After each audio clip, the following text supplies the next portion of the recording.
霊界通信小桜姫物語浅野和三郎著34破れた恋。それからほど経て敦子様が死んだことだけは何かの折に私に分かりましたが、その時はそう深くも心に留めず、いつか会えるであろうくらいに軽く考えていたのでした。それよりまた何年経ちましたか、ある日私が統一の修行を終えて表に出て辺りの景色を眺めておりますと、私の守護霊、この時は指導役のおじいさんでなく私の守護霊から私に通信がありました。ある一人の女性が今あなたを訪ねてまいります。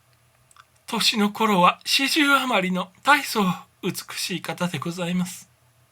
私は誰かしらと思いましたが、ではお目にかかりましょうとお答えしますと、ほどなく一人のおじいさんの指導霊に連れられて、よく見覚えのあるあの美しい敦子様がそこへひょっくりと現れました。まあお久しいことでございました。とうとうあなたとこちらでお会いすることになりましたが、私が近づいてそう言葉をかけましたが、敦子様はただ会釈をしたのみで、黙って下を向いたきり、顔の色などもどこやら暗いように見えました。私はちょっと手持ち無沙汰に感じました。すると案内のおじいさんが代わって簡単に挨拶してくれました。この人はまだお身に引き合わせるのには少し早すぎるかと思われたが、ただ本人がぜひお身に会いたい。一度会わせてもらえば気持ちが落ち着いて、修行も早く進むと申すので、お身の守護霊にも頼んで、今日わざわざ連れて参ったような次第。お身とは生前またとなく親しい間柄のように聞き及んでいるから、いろいろとよく言い聞かせてもらいたい。そう言っておじいさんはそのままぷいと帰ってしまいました。私はこれにはなんぞ深い司祭があるに相違ないと思いましたので、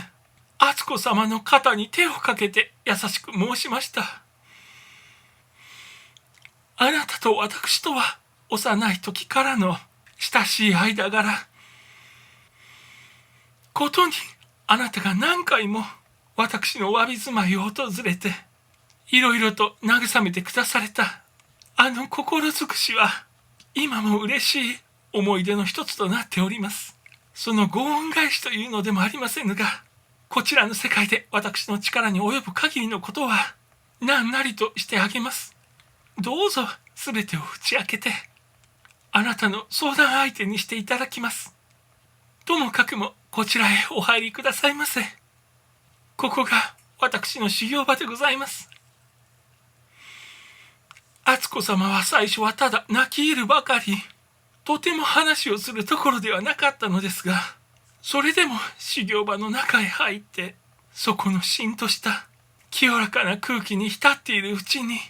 次第に心が落ち着いてきて、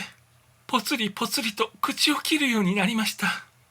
あなたはこんな神聖なところで立派なご修行、私などはとても段違いで、あなたの足元にも寄りつけはしませぬ。こんな言葉をきっかけに、敦子様は案外スラスラと打ち明け話をすることになりましたが、最初想像した通り、果たして敦子様の身の上には、私の知っている以上にいろいろ込み入った事情があり、そして結局とんでもない死に方、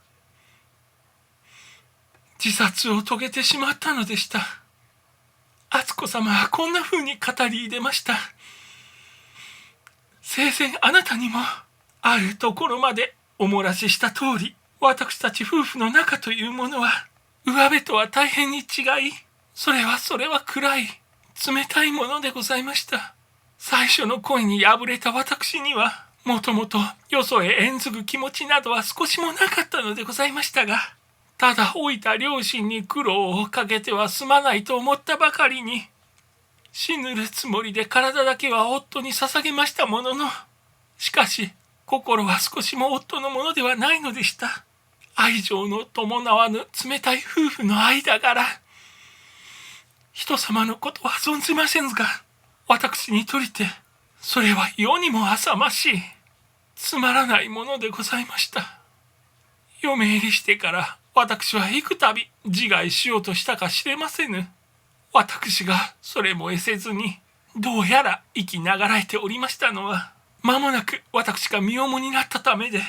つまり私というものは、ただ子供の母として、惜しくもないその日その日を送っていたのでございました。こんな冷たい妻の心が、なんでいつまでホットの胸に響かぬはずがございましょう。焼け気味になった夫はいつしか一人のそばめを置くことになりました。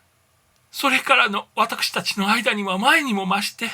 一層大きな溝ができてしまい、夫婦とはただ名ばかり、心と心とは千里もかけ離れているのでした。